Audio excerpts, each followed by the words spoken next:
Hello, YouTube. I'm Vince White. I'm an employment attorney, and I have a little friend here today. Very judgy little friend. On this channel, we answer publicly posted questions from YouTube users, getting folks the answers they need from an employment attorney.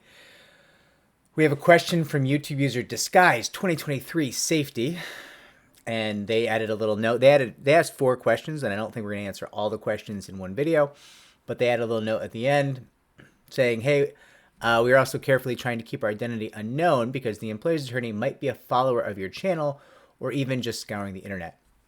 Yes. I know I've made videos about keeping your identity anonymous before on this channel, but I can't stress enough, just as a reminder, Disguise 2023 Safety, you are correct. That's a really good idea. I know for a fact, there are employment attorneys who follow this channel. Sometimes they call me up and disagree with me or argue with me or say nice things or mean things or whatever it is. And also sometimes they call me up and they're like, hey, can I appear on the channel? Which is great when that happens because we get some really valuable perspectives, right?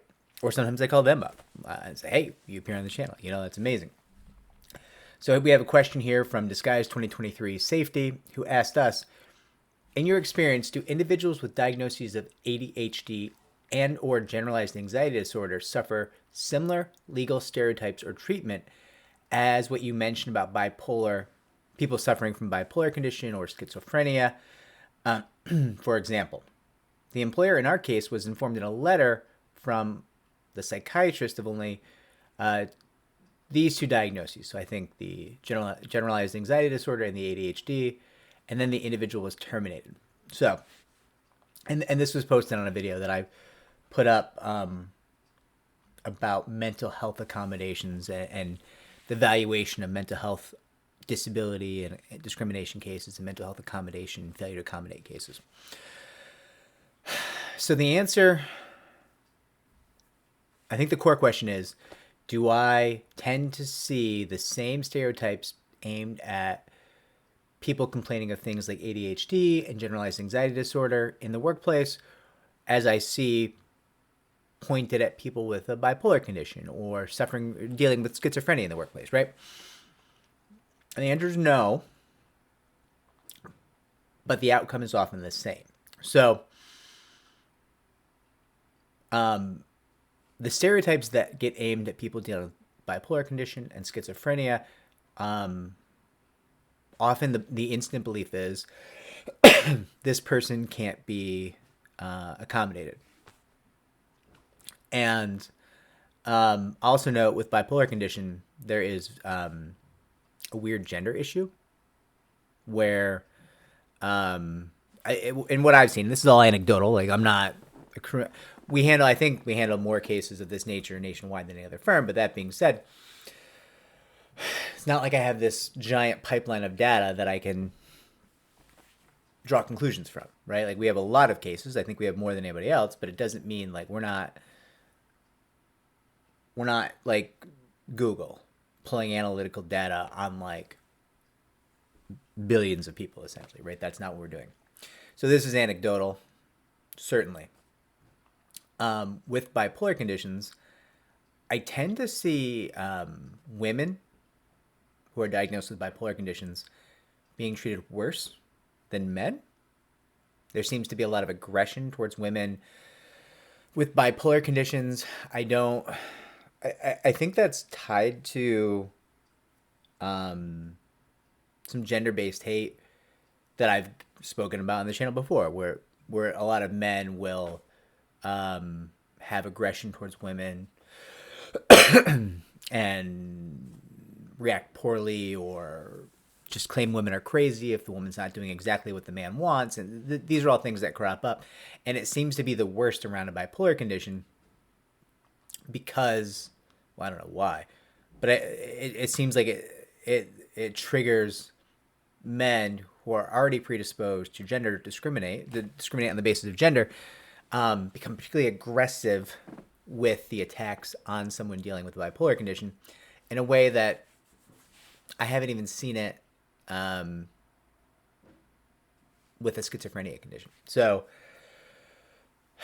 but the instant and most popular discrimination against both bipolar and schizophrenia is they can't be accommodated. That's what a lot of employers and managers and owners of companies think, is that they instantly say they can't be accommodated. And I guess the argument they're making with the schizophrenia is,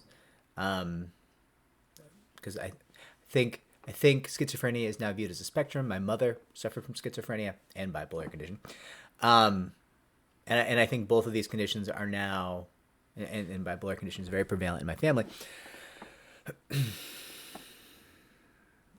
I think they're now viewed as something on a spectrum. And there's no question in my mind that someone on the lower end of the spectrum of schizophrenia and bipolar condition could be accommodated. And I know for a fact they can be accommodated because I've seen it be successfully done. And people have amazing careers and be tremendous successes. Would it be hard to accommodate someone with a very severe schizophrenia condition?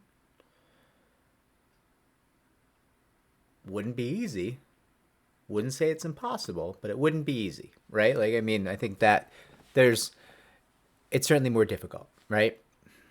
But that being said, when you compare that to what I often see in terms of the discrimination, again, anecdotally, aimed at an ADHD condition or, excuse me, or a generalized anxiety disorder, or just really any anxiety condition that we see, even like a panic attack condition, like people just have, I don't know if they have an actual anxiety disorder, but they occasionally have panic attacks. And very clearly, I'm not a mental health professional, so you might be a mental health professional. You might be telling me, if you're having panic attacks, you have an anxiety disorder. I don't know if that's true or not. I'm not a doctor. But what I tend to see aimed at anxiety conditions and ADHD is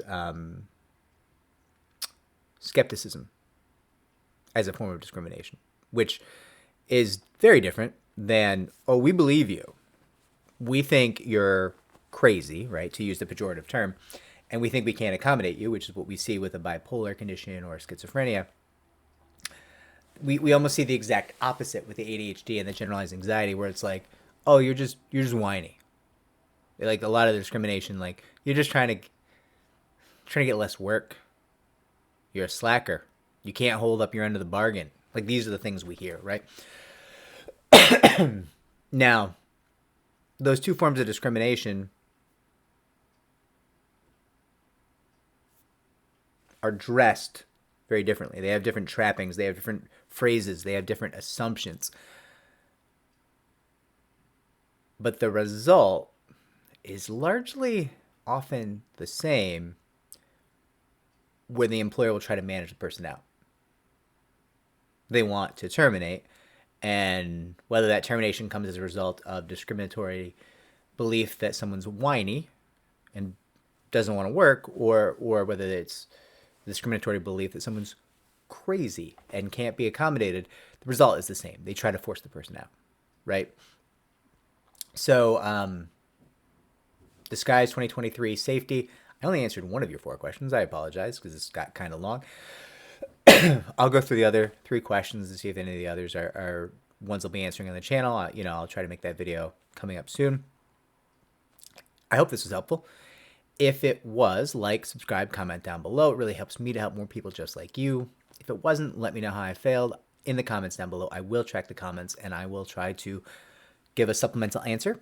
And remember, everybody works. Not everybody wins.